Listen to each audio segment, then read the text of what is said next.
Welcome back. We're continuing to follow the story out of Cincinnati where a group brutally beat a man and a woman over the weekend. Today, 3 suspects appeared in court. No pleas were entered, and it's unclear if they were released on bond. They're expected back in court next week, and now the FBI is launching an investigation into this whole thing.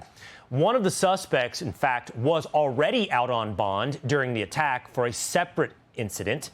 He was indicted on multiple felony charges for a possession of a stolen firearm. Yet there he was at Jazz Fest. On Sunday, Cincinnati City Councilwoman Victoria Parks commented on the video of the attack, writing, quote, "They begged for the beatdown. I'm grateful for the whole story." Look, we called her office to clarify what she meant, but we did not hear back, and we know damn well what she meant. As for the victims, Ohio gubernatorial candidate Vivek Ramaswamy spoke to the woman who got sucker punched. Quote, "I spoke to Holly earlier today," parentheses, the woman tragically assaulted in Cincinnati this weekend. "She's a single working mom who went to a friend's birthday party. It's unconscionable that there were no police present in that area of Cincinnati on a Friday night or even an ambulance to take her to the hospital. Hardworking Americans should not have to worry about their safety when they have a good time in our cities." Just minutes ago, by the way, Ramaswamy wrote, "I'm hosting a town hall in Cincinnati on Monday, along with Christopher Smitherman, former vice mayor, former president of the NAACP, to have an open, honest conversation in my hometown." Let's have an open, honest conversation right now with Vivek Ramaswamy. Vivek, it's great to see you. I think we need to start here. You have said that you're one of the few people, maybe the only person to speak with Holly. Can you share with us what you learned? Maybe how this unfolded? What went down on Friday night? Well, look, I want to leave the facts to an ongoing investigation and respect Holly's privacy. But one of my takeaways was how unconscionable it is, Will, that the cities, in fact, for me, it's very personal, the city where I was born and raised, where I grew up, in the city that I'm now running to actually part of the state that I'm running to lead, is now seeing this level of crime, violent crimes up in Cincinnati year on year. You have a 1 in 137 person chance of being a victim of violent crime in Cincinnati. That's unacceptable. And I think that's why this struck such a chord. Obviously, that video was gruesome. It was tough to watch. And most importantly, I wanted to make sure that we were able to help. And one of the things that struck me in my conversation with this woman, working mom, single mother, was that not a single state or local official had even reached out to her as of several days after that incident. And I just think we need to do a better job of listening to our constituents. I actually have heard from countless people in greater Cincinnati looking for greater action on crime. That's what I'm hoping to bring as governor of the state. I want to ask you about that meeting that you just posted about on X. But first, one more follow-up. I respect that you don't want to share the facts that she might have shared with you. There is an open investigation. But you bring up she hasn't heard from any elected official. I don't know what the ambulance situation was and why she didn't get immediate attention. We know there wasn't police presence, and we know that no one but one person called 911. Maybe you can share this with me. How did she feel after this? Had to have been terrifying to see a mob descend on her and several others and see so little step up in support.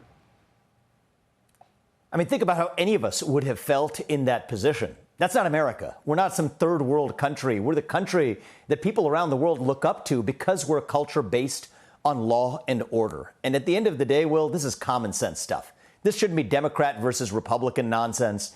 This is about common sense of making sure that people feel safe when they go out to have a good evening in our cities. And a basic police presence. You think about this. In a city, in that area of Cincinnati, on a Friday night when there's a national music festival, when there's a sports game going on, it's common sense to have a greater police presence.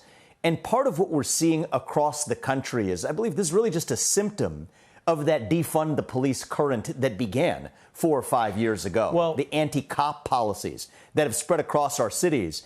And I think that's why this struck a chord. If this was just a one-off incident, I don't think we'd be talking about it 4 or 5 days later. I think that this is not a one-off incident, but a symptom of a deeper cultural hostility to law enforcement that I think has to end in our states, and it's going to end in Ohio on my watch. I do think it takes strong leaders who are willing to speak that truth. I think there are other cultural hostilities, and you and I have a relationship where we've had very open and honest conversations about race. Neither of us have been an individual when we speak to try to hide the ball or negate what is obvious. And there was racial dynamics to this. Now, I don't know if that's what motivated it, because I can't be inside those individuals' minds to this point. But from the outward actions, you know, you have a large group of black people beating several white people, and that's part of this. And I'm curious, as you post, Vivek, and say you want to have an open and honest conversation, how do you see that as part of this conversation? Look, I think that when you sweep under the rug what people are otherwise willing to say in private but they won't say in public, that's actually what causes frustration to fester. We have to get over that culture and just talk to each other honestly and in the open.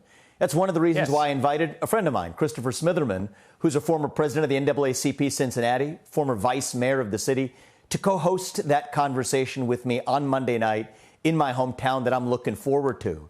But the fact of the matter is, you look at some of the Democrat criticisms in my own state of me making a phone call, just establishing contact with the victim to provide comfort, to see if we could be helpful. You have another woman who's on TV last night criticizing me for doing that on account of race when I didn't bring up race once. And I think part of the cultural trap we've fallen into is, in some ways, to some people, it looks like actually the worst crime than the assault itself is even taking notice of it. And I reject that view. I think we all ought to talk about this one direction to another. And this is not about standing up for black or white. It's about standing up for backing the blue versus crime. And I know that's something that black Americans, white Americans, and brown Americans all agree on if we have the courage to actually say it. Well, and safe streets. Not just backing the blue, but whatever it takes to get to safe streets and have a civilization where you can walk around at a jazz fest without being beaten. Okay, Vivek, we'll be watching on Monday. I look forward to hearing what that open and honest conversation is about there in Ohio. Appreciate you jumping on with us early as well. Hey, it's Will Cain. Click here to subscribe to the Fox News channel on YouTube. It's the best way to get our latest interviews and highlights. And click to subscribe to the Will Cain podcast for full episodes right now.